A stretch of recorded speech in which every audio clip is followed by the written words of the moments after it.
बिस्मिल्लाहिर्रहमानिर्रहीम। Dear students, अस्सलाम वालेकुम। बेटा एक्सरसाइज 7.2 क्वेश्चन नंबर 6 आज करने लगे हैं। वो कह रहा है find an equation of, equation find करनी है हमने। जो सबसे पहले ए पार्ट है वो कह रहा है द हॉरिजॉन्टल लाइन थ्रू 7-9। तो एक पॉइंट गिवन है 7-9, उसमें से हॉरिजॉन्टल लाइन पास कर रही है। हॉरिजॉन्टल लाइन का वो लाइन होगी जो अलोंग एक्स एक्सिस है। तो एक लाइन है और इस किसी एक पॉइंट में दिया हुआ है 7 और -9, उसमें से ये लाइन पास कर रही है। तो वो कह रहा है कि इस लाइन की इक्वेशन फाइंड करें। तो उसके लिए बेटा हम यूज करेंगे point slope form of equation.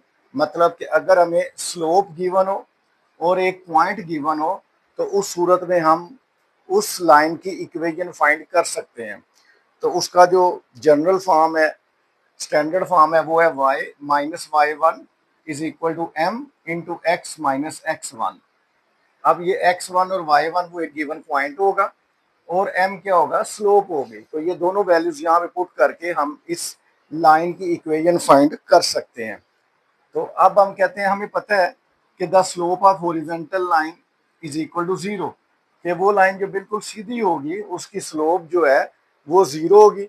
और जो गिवन पॉइंट है 7-9, उसके कोऑर्डिनेट्स x1 और y1 हम कह लेते हैं। अब ये जो वैल्यूज हैं यहाँ पे पुट करते हैं स्टैंडर्ड फॉर्म में, तो आ जाएगा y माइनस, अब y1 की जगह हम क्या पुट करेंगे, -9 is equal to m। m का मतलब है उसकी स्लोप वो है जी जीरो इंटू एक्स माइनस जो x1 है वो है 7। तो ये आ जाएगा y, ये माइनस माइनस हो जाएगा plus 9 is equal to zero multiply by something is equal to zero. तो हमारे पास बेटा इस पॉइंट की इक्वेशन जो आ जाएगी वो आ जाएगी y plus 9 is equal to zero. B part में हमारे पास है लाइन की इक्वेशन फाइंड करनी है। वो है the vertical line through, vertical line है और पॉइंट जो दिया हुआ है -5-3 उसमें से पास कर रही है। तो हमारे पास point slope form of equation जो है वो y minus y one is equal to m into x minus x one. ये स्टैंडर्ड फॉर्म है, कब यूज होगी, जब हमें स्लोप गिवन होगी और साथ एक पॉइंट गिवन होगा तो हम उसकी इक्वेशन फाइंड कर सकते हैं उस लाइन की। अब क्योंकि जो वर्टिकल लाइन है, वर्टिकल लाइन होगी बिल्कुल सीधी अलोंग वाई एक्सिस, उसकी स्लोप थी अनडिफाइंड इंफिनिटी, उसके लिए हम यूज करेंगे 1/0 थी। तो अब पॉइंट जो है हमें गिवन है वो है -5 और 3। तो x1 y1 जो कोऑर्डिनेट्स हैं ये गिवन पॉइंट के होंगे, तो ये वैल्यूज हम पुट करते हैं यहाँ पे। तो ये आ जाएगा y माइनस जो y1 है वो है 3 is equal to m, slope जो है ये 1/0 इंटू x माइनस x1 जो है वो -5 है। तो इस तरह हमारे पास ये बन जाएगा। ये जीरो इधर डिवाइड है, इस साइड पे आके मल्टीप्लाई हो जाएगा, तो y माइनस 3 जो है ये जीरो से मल्टीप्लाई हो जाएगा और इधर 1 जो है ये मल्टीप्लाई होगा x, ये माइनस माइनस हो जाएगा +5। Zero multiply by something is equal to zero. 1 क्योंकि मल्टीप्लीकेटिव आइडेंटिटी है तो 1 को मल्टीप्लाई करेंगे, x1 जार x और 5 जार 5। दिस इंप्लाइज, इस चीज को हम ऐसे भी लिख सकते हैं x plus 5 is equal to zero. तो ये हमारे पास जो है रिक्वायर्ड इक्वेशन होगी। थर्ड पार्ट में बेटा वो कह रहा है थ्रू ए पॉइंट गिवन है और उसके कोऑर्डिनेट्स है -6 और 5, having slope is equal to 7। तो point slope form of equation जो है वो y minus y one is equal to m into x minus x one है। अब यहाँ पे जो स्लोप है वो हमें गिवन है वो 7 है। उसके बाद जो गिवन पॉइंट है उसके कोऑर्डिनेट्स को हम x1 और y1 के इक्वल रख लेते हैं और ये है -6 और 5। तो ये जो स्लोप, इसको और पॉइंट के जो कोऑर्डिनेट्स हैं इनको हम जो स्टैंडर्ड फॉर्म है उसमें पुट करते हैं। तो हमारे पास इस तरह आ जाएगा y माइनस वाई वन है उसकी जगह आ जाएगा 5 इज इक्वल टू m जो है वो 7 है, x माइनस x1 जो है वो -6 है।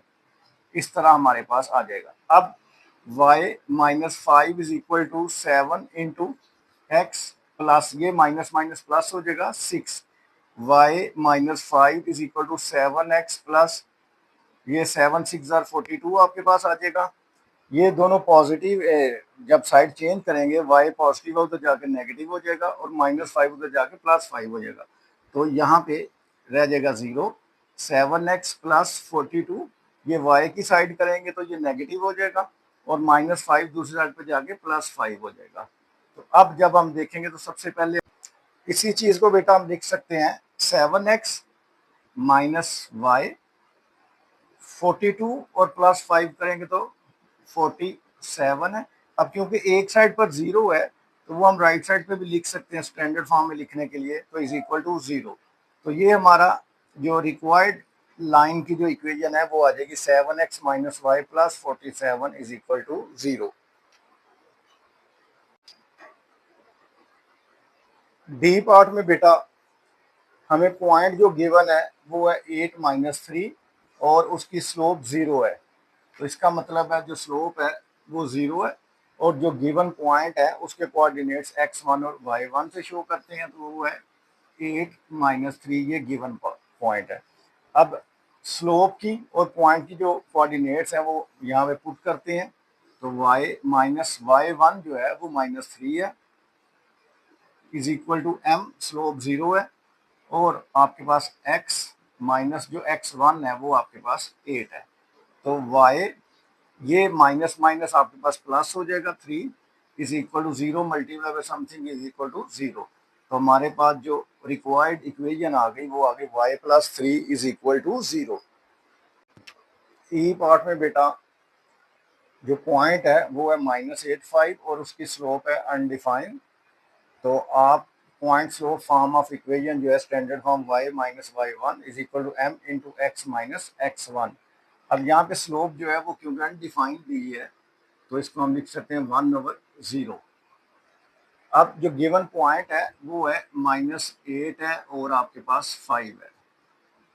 अब आप ये स्लोप की वैल्यू और पॉइंट के कोऑर्डिनेट्स यहाँ पे पुट करते हैं, तो आ जाएगा y माइनस y1 की जगह आ जाएगा 5 इज इक्वल टू स्लोप जो है वो 1/0 है।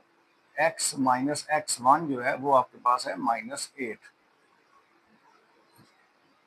अब y माइनस 5 ये 0 आके मल्टीप्लाई हो जाएगा is equal to 1 into x, ये माइनस माइनस हो जाएगा प्लस, साथ है 8। 0 multiply by something is equal to 0। 1 multiplicative identity है तो ये x प्लस 8 आ जाएगा। इसी चीज को हम इस तरह भी लिख सकते हैं कि x plus 8 is equal to 0। तो ये आ गई हमारे पास रिक्वायर्ड इक्वेशन। अब बेटा अगर आप एफ पार्ट देखें बुक्स पे तो वो कह रहा है कि थ्रू -5 - 3 एंड 9 - 1। तो अब हमें स्लोप डायरेक्ट देने के बजाय उसने 2 पॉइंट्स दे दी हैं उस लाइन पे। तो अब उस लाइन पे जो 2 पॉइंट्स हैं तो इन दोनों को यूज करके हम स्लोप फाइंड कर सकते हैं। तो हमें पता है कि हमने पढ़ा हुआ है कि एस वी नो जो स्लोप है एम वो है y2 minus y1 over x2 minus x1। तो यहाँ पे हम वैल्यूज पुट कर देते हैं, तो m इज इक्वल टू ये y2 है ये y1 है, तो -1 minus -3 over x2 minus x1 9 minus -5। तो यहाँ पे -1 ये माइनस माइनस हो जाएगा +3 ओवर में 9 माइनस माइनस प्लस और ये हो जाएगा 5। +3 में -1 करेंगे तो 2 आ जाएगा, ओवर में आ जाएगा 14। तो इसको जब कैंसिल करेंगे 2 1 जा 2 2 7 जा, तो स्लोप आपके पास आ गई 1/7। अब बेटा हम जो पॉइंट स्लोप इक्वेशन है वो लिखते हैं। Point slope form of equation वो हमारे पास है y minus y1 is equal to m into x minus x1। अब यहाँ पे हमारे पास स्लोप की वैल्यू निकल आई है वो पुट करेंगे और इनमें से कोई एक पॉइंट जो है वो x1 y1 की जगह पुट करेंगे, तो हमारे पास जो रिक्वायर्ड इक्वेशन है वो आ जाएगी।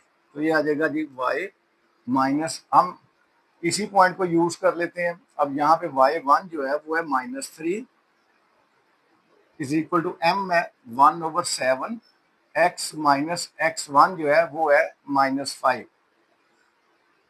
तो इस तरह हमारे पास ये इक्वेशन बन जाएगी। अब ये y, ये माइनस माइनस आपके पास आ जाएगा +3, 7 डिवाइड हो रहा है इक्वल के दूसरी साइड पर जाके मल्टीप्लाई होगा इज इक्वल टू 1, इधर आ जाएगा x माइनस माइनस +5। तो हमारे पास आ गया 7y प्लस 7 3 21। तो 7 को मल्टीप्लाई कर देंगे, इधर x 1 x और 5 1 5। अब बेटा स्टैंडर्ड फॉर्म में लिखने के लिए जो सारी टर्म्स है इक्वल के एक साइड पे ले जाएंगे, वहां पे ऑलरेडी है x प्लस 5, 7y जब उस साइड पे जाएगा तो हो जाएगा -7y प्लस 21 भी दूसरी साइड पे जाएगा तो -21, और इधर 0 बच जाएगा जिसको हम इक्वल के इधर लिख सकते हैं 0। अब बेटा थोड़ी सी जो सिंप्लीफिकेशन है वो देख लेते हैं। x है -7y -21 में से +5 करेंगे तो आपके पास आ जाएगा -16 इज इक्वल टू 0। तो ये जो है हमारी रिक्वायर्ड इक्वेशन आ जाएगी जो इन दो पॉइंट से लाइन गुजरती है उसकी। आगे बेटा जो जी पार्ट है वहां पे देखते हैं, तो हमें y इंटरसेप्ट दिया हुआ है -7 और जो स्लोप दी हुई है वो -5 दी हुई है। अब यहाँ पे y इंटरसेप्ट का मतलब ये होता है कि हमारी जो लाइन है वो y एक्सिस को किस पॉइंट पे कट कर रही है। जैसे सपोज हमारे पास ये x एक्सिस y एक्सिस हो, तो ये लाइन अगर इस तरह से गुजर रही है तो ये वो पॉइंट है जहाँ पे हमारी ये जो लाइन है ये y एक्सिस को कट कर रही है। तो अगर सपोज यहाँ पे 7 हो, पॉइंट y एक्सिस पे 7 हो, तो यहाँ पे जो y इंटरसेप्ट है वो 7 होगा, क्योंकि y एक्सिस पे 7 पे जाके लाइन उसको कट कर रही है। तो y इंटरसेप्ट को बेटा हम c से डिनोट करते हैं। तो उसके लिए जो इक्वेशन होगी वो होगी y is equal to mx plus c, the equation of the line in slope intercept form. Slope intercept का फॉर्म का मतलब कि एक तो हमें स्लोप गिवन है और दूसरा y इंटरसेप्ट गिवन है। तो ये दोनों वैल्यूज हम पहले लिखते हैं कि हमें पता है जो स्लोप है, स्लोप m जो है वो हमें गिवन है -5 है, और y इंटरसेप्ट मतलब c की जो वैल्यू है वो -7 है। तो जस्ट आपने ये दोनों वैल्यूज यहाँ पे पुट करनी है। y is equal to m की जगह स्लोप है वो है -5, साथ आ जाएगा x प्लस आगे c की वैल्यू आ जाएगी -7। तो y is equal to -5x, ये प्लस माइनस -7 आ जाएगा। और अगर इनको हम सबको इक्वेशन को एक साइड पे लेके चलते हैं तो वो आ जाएगा 5x plus y plus 7 is equal to 0। तो ये -5x है, इक्वल के इधर आगे +5x हो जाएगा, और इस तरफ -7 इक्वल के इधर आगे +7 हो जाएगा। तो इसको हम इस तरह भी लिख सकते हैं। एच पार्ट में बेटा हमें x इंटरसेप्ट दिया हुआ है -3, तो जो x इंटरसेप्ट है उसको हम a से शो करेंगे और वो -3 है। इसी तरह y इंटरसेप्ट 4 है, तो y इंटरसेप्ट को b से हम शो करते हैं, वो है 4। अब equation of the line in intercept form is, intercept की शक्ल में जो इक्वेशन है हमारी स्टैंडर्ड फॉर्म है वो है x/a plus y/b is equal to 1। तो अब यहाँ पे a और b की वैल्यूज हमने पुट करनी है। x/a की जगह आ जाएगा -3 प्लस y की जगह y/b की जगह आ जाएगा 4 इज इक्वल टू है 1। यहाँ पे आप एलसीएम जो है -3 4 -12 आएगा। अब -3 आपके पास है, इसको 4 से मल्टीप्लाई करेंगे तो -12 बनेगा, तो ऊपर 4x आ जाएगा। इस तरह 4 को अगर हम -3 से मल्टीप्लाई करते हैं तो -12 बनता है, तो ऊपर भी -3 से हम मल्टीप्लाई कर देंगे इज इक्वल टू 1। अब -12 जो है ये दूसरी साइड पर जाके 1 से मल्टीप्लाई हो जाएगा, तो आ जाएगा 4x minus 3y is equal to -12 को 1 से मल्टीप्लाई करेंगे तो -12 आ जाएगा। -12 इक्वल के इस साइड पे आएगा तो प्लस हो जाएगा। तो हमारे पास जो फाइनल फॉर्म आएगी इक्वेशन की 4x minus 3y plus 12 is equal to 0। तो ये हमारे पास रिक्वायर्ड इक्वेशन आ जाएगी। लास्ट पार्ट है बेटा इस क्वेश्चन का, आई पार्ट है। एक्स इंटरसेप्ट दिया हुआ है -9 और स्लोप दी हुई है -4। तो हमने इक्वेशन फाइंड करनी है। सबसे पहले एक्स इंटरसेप्ट का मतलब है वो पॉइंट जहाँ पे लाइन जो है एक्स एक्सिस को कट करेगी। तो हमें पता है कि अगर यहाँ से हम पॉइंट लेना चाहें, सपोज उस पॉइंट का नाम ए रख लेते हैं। अब यहाँ पे अगर लाइन आके एक्स एक्सिस कट करती है तो यहाँ पे एक्स की वैल्यू तो -9 होगी, लेकिन एक्स एक्सिस के ऊपर हमें पता है वाई की वैल्यू 0 होती है। तो वो जो पॉइंट है उसके कोऑर्डिनेट्स आ जाएंगे -9 और 0। एक्स इंटरसेप्ट का मतलब है जो लाइन एक्स एक्सिस को कहाँ पे कट कर रही है, तो वो अगर -9 पे कट कर रही है एक्स एक्सिस पे, तो एक्स एक्सिस पे वाई की वैल्यू 0 होती है। तो यहाँ से जो हमारा पॉइंट है उसके कोऑर्डिनेट्स आ जाएंगे -9 और 0। अब दूसरी चीज है, हमें स्लोप दी हुई है जो है स्लोप m, और वो दी हुई है -4। अब हमारे पास एक पॉइंट है और स्लोप है, तो उसके लिए the equation of point slope form या point slope form of equation वो हमने पढ़ा है कि y minus y1 is equal to m into x minus x1। यहाँ पे वैल्यूज पुट करते हैं, y माइनस y1 जो है वो पॉइंट का जो y कोऑर्डिनेट है वो 0 है, m की वैल्यू -4 है, x माइनस x1 जो है वो -9 है। तो इस तरह हमारे पास y माइनस 0 y आ जाएगा, -4 इंटू एक्स, ये माइनस माइनस प्लस है तो 9 हो जाएगा, y is equal to -4x, -4 को x से मल्टीप्लाई करेंगे -4x हो जाएगा, -4 को +9 से मल्टीप्लाई करेंगे तो -36 हो जाएगा। अब बेटा स्टैंडर्ड फॉर्म के लिए इन दोनों को हम इक्वल के सेम साइड पर ले आते हैं, -4x इधर आके हो जाएगा +4x, साथ है प्लस y है, -36 इधर आके +36 हो जाएगा, और क्योंकि ये दोनों टर्म्स इधर आ गई हैं तो इधर आ जाएगा 0। तो ये हमारी इक्वेशन होगी जिसकी स्लोप -4 है और उसका एक्स इंटरसेप्ट जो है वो -9 है।